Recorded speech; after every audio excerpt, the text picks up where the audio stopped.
विरोधात तुम्ही काही पहिल्यांदा नाही येत, गेली 5 वर्ष पण विरोधातच होतात.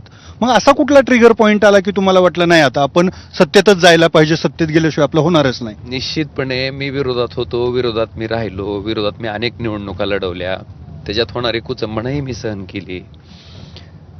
आपण आत्ताच्या स्थानिक स्वराज्य संस्थेच्या निवडणुका जर बघितल्या तर उमरगा तालुका आहे, लोहारा तालुका आहे. उमरगा तालुक्यातलंच उदाहरण सांगतो. आम्ही सगळेजण निष्ठावंत सैनिक मशाल चिन्हावर निवडणूक लढवत होतो. आमचा एकही जिल्हा परिषद सदस्य निवडून यायची आमची लायकी नाही का? आमचा एकही नगरसेवक निवडून यायची आमच्या पक्षाची लायकी नाही का? बरं, मी काम करत नाही असं सांगावं लोकांनी, किंवा ओमराजे उपलब्ध नसते, ओमराजेने आमचं काम केलं नाही, ओमराजे लोकांच्या कामासाठी पडत नाही, असं जर असेल तर मान्य केलं असतं मी. पण ह्याच्यापैकी कुठलीच गोष्ट नाही. लोक सगळंच मान्य करतात आणि लोकच म्हणतात की तुमच्याकडे सत्ता नाही, मग तुम्हाला तुमचा पंचायत समिती मेंबर, तुमचा नगरसेवक निवडून देऊन काय करायचं? मग लोकांचीच भावना ही असेल, इतक्या वाईट पद्धतीनं जर आमच्या कार्यकर्त्याचा त्या ठिकाणी पराभव होणार असेल, बरं हे फक्त उमरग्यापुरतं मर्यादित नाही. जनभावना म्हणून तुम्ही सत्तेत गेला. तुम्ही लोकसभा मतदारसंघातल्या सगळ्या पंचायत समितीचा निकाल घ्या, सगळ्या नगरपालिकेचा निकाल घ्या. एकही नगरपालिका, एकही पंचायत समिती आमची निवडून येऊ नये, इतकी वाईट परिस्थिती आहे का आमची? जनभावना सत्तेच्या बाजूने म्हणून तुम्ही सत्तेत गेला. लोकांना वाटतंय की बाबा सत्तेतनं शेवटी काय, मला काय म्हणायचंय, त्या शेतकऱ्याला त्या शेतातला ट्रान्सफॉर्मर पडलेला आहे, ती करून दे ना माझं. आज तुम्ही बघितलं असेल, धाराशिवच्या आठवडी बाजाराचा निधी 2022 पासून स्थगित होता. आज 8 कोटी रुपये त्या आठवडी बाजारासाठी मिळणार आहेत. काय अवस्थेत आपला आठवडी बाजार भरतो धाराशिवचा, आपण एकदा बघा, जाऊन चित्रीकरण करा त्याचं. आज 18 कोटी रुपये मी बातम्या बघितले की ओमराजेला भरघोस निधी. अरे मला वैयक्तिक काय माझ्या कामासाठी मिळालाय का? सामान्य लोकांच्या ज्या व्यथा आहेत, सामान्य लोकांच्या ज्या अडचणी आहेत, ते आठवडी बाजार भरण्यासाठीचं जे ठिकाण आहे, त्याचं सुशोभीकरण, ती व्यवस्थितपणा, तिथला जो गलिच्छपणा होता तो दूर करण्यासाठी मिळालाय.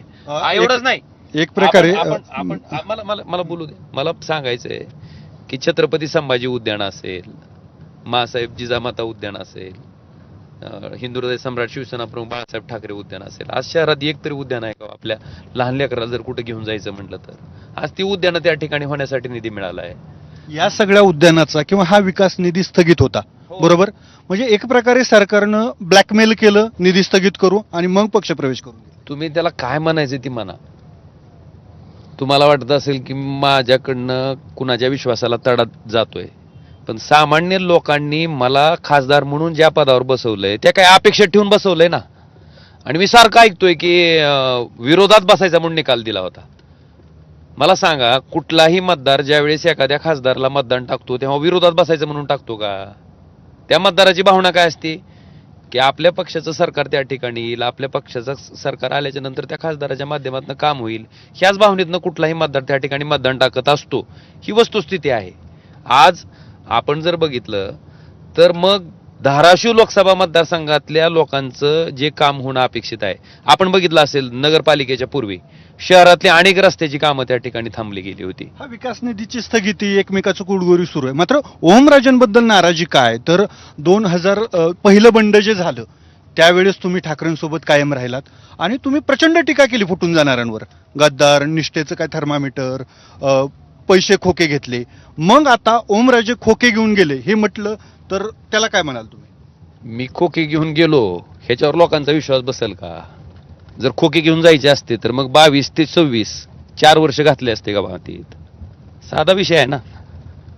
ज्या माणसाला तुम्हाला वाटत असेल की पैसा ही प्राथमिकता आहे, पद ही प्राथमिकता आहे, तर मग 22 ते 24 4 वर्ष माझं नुकसान का करून घेतलं असतं मी? इतका साधा प्रश्न आहे माझं. ज्यांना कुणाला टीका करायची त्यांना. आणि दुसरा विषय, तुम्ही वारंवार सारखं सांगताय की मंत्रिपदासाठी ओमराजे गेला. मी आज तुमच्या पुढं जाहीररित्या सांगतो की मी कुठल्याही मंत्रिपदाची आट ठेवून आलेलो नाही.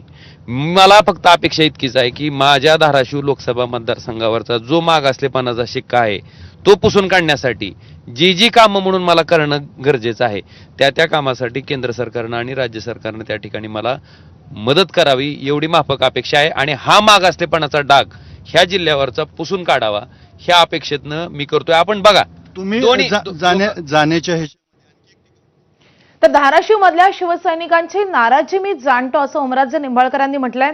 आता याच ओमराजे निंबाळकरांच्या मतदारसंघात जाऊन उद्धव ठाकरे त्यांच्यावर काय बोलतात हे पाहणं महत्त्वाचं असेल. दरम्यान उद्धव ठाकरेंच्या या दौऱ्यावर मंत्री उदय सामंत आणि मंत्री जयकुमार गोरे यांनी नेमकं काय म्हटलंय तेही पाहूयात. ठीक आहे ना, आपण बघू ना आता किती दिवस फिरतात त्याच्यावर बघू. आणि म्हणून सांगितलं ते फिरतात त्याच्यावर काही आक्षेप नाही, पण ते फिरताना कायमस्वरूपी एकच सांगतात गद्दार गद्दार गद्दार. ज्यांनी बाळासाहेबांच्या विचाराशी गद्दारी केली, ज्यांनी महाराष्ट्रानं युतीला जे मॅन्डेट दिलं होतं त्यांच्याशी गद्दारी केली, त्यांनी गद्दारीची भाषा आणि गद्दारीची व्याख्या आम्हाला शिकवू नये. उद्धव ठाकरे साहेब आता फ्रस्ट्रेशनमध्ये आहेत. त्यांना आपण पाहिलं असेल की असते असते एक एक एक एक एक एक करत जवळजवळ मला वाटतं बहुतांश लोकांनी सोडलेलं आहे. आणि जेव्हा अशी परिस्थिती निर्माण होते तेव्हा फ्रस्ट्रेशन येतं आणि फ्रस्ट्रेशन मध्ये काही लोक काही बोलत असतात. त्याकडे फार लक्ष द्यायची आवश्यकता नसते. आपण फार लक्ष देऊ नका. वळूयात पुढच्या बातमीकडे. पालघर जिल्ह्यातील प्रस्तावित वाढवण बंदर प्रकल्पाच्या जागेची तसेच विमानतळ आणि रस्ते विकासाचा आढावा आज मुख्यमंत्री देवेंद्र फडणवीस आणि मत्स्य विकास आणि बंदरे मंत्री नितेश राणे घेणार आहेत. दोघेही वाढवण बंदर प्रकल्पाच्या जागेची पाहणी करतील आणि त्यानंतर प्रस्तावित विमानतळ जागेच्या पाहणीसाठी रवाना होऊन स्थानिक पातळीवरील अधिकाऱ्यांची आढावा बैठक घेतील. मात्र मुख्यमंत्री आणि नितेश राणे येणार असल्याची माहिती मिळाल्यावर वाढवण बंदर प्रकल्प विरोधी संघर्ष समिती आक्रमक झाली आहे. विरोध दर्शवण्यासाठी काळे टी शर्ट घालत कार्यकर्ते वाढवणकडे जाणाऱ्या रस्त्यावर एकत्रित झालेत. या पार्श्वभूमीवर पोलीस बंदोबस्त तैनात करण्यात आला आहे. ही घोर अशी फसवणूक आहे. एकतर डहाणू तालुका एन्व्हायरमेंट प्रोटेक्शन ऑथॉरिटी ही ज्या वेळेला वाढवण मंदिराला ज्याला परमिशन देते त्यावेळेला त्या ठिकाणी म्हटलं जातं की एकही खारफुटीचं झाड कापलं जाणार नाही. या अनुषंगाने तुम्हाला त्या ठिकाणी आम्ही परमिशन देत आहोत आणि एका ठिकाणी हायवेच्या नावाखाली तुम्ही वेगळी परमिशन मागता आणि हायवे हा वेगळा डहाणू पोर्टचा पार्ट नाही तर तो वेगळा पार्ट आहे असं सांगून लोकांची दिशाभूल चालवलेली आहे. हे सगळ्यात अतिशय लाजीरवाणी गोष्ट आहे की सरकार खोटारडं आहे आणि खोट्याच्या आधारावर ते प्रोजेक्ट करत आहेत. ह्या ज्या परवानग्या आहेत सगळ्या आहेत हे त्यांच्या मर्जीने आणि स्वतःच्या इच्छेने करून घेतल्या जात आहेत. कोर्टाचाही अवमान केला जात आहे आणि मुळात जी घटना लोकांसाठी आहे त्या लोकांचं अस्तित्व काय आहे ह्याच्यामध्ये प्रोजेक्टमध्ये लोकांचं काय, मुळात आमचं गाव अस्तित्व म्हणजे नष्ट होणार आहे. त्याच्याकडे कोणतेही ठोस उपाययोजना न करता हे लादण्याचा प्रयत्न फक्त केला जात आहे.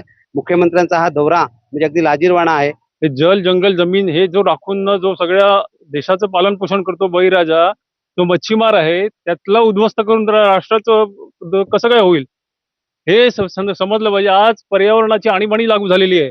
अधिक मे महिना चालू आहे, अधिक उन्हाळा उकाडा चालू आहे, पावसाचं ठिकाणं नाही आहे, भात शेती संपलेली आहे, सगळं संपायला आलेलं आहे, मच्छीमारांचं जीवन संपणार आहे.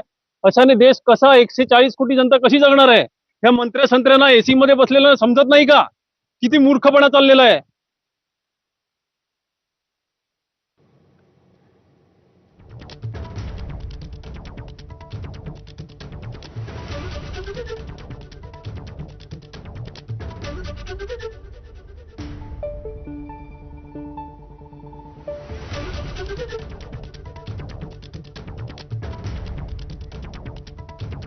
वळूयात पुढच्या बातमीकडे. शिवसेनेचे आमदार राजेश क्षीरसागर यांनी त्यांच्या व्हायरल झालेल्या व्हिडिओवरून पत्रकार परिषद घेत स्पष्टीकरण दिलंय. व्हायरल झालेला व्हिडिओ पूर्णपणे एडिटेड आहे, व्हॉइस डबिंग केलेला आहे असं त्यांनी पत्रकार परिषद घेत म्हटलंय. काल सतेज पाटलांनी व्हायरल व्हिडिओची चौकशी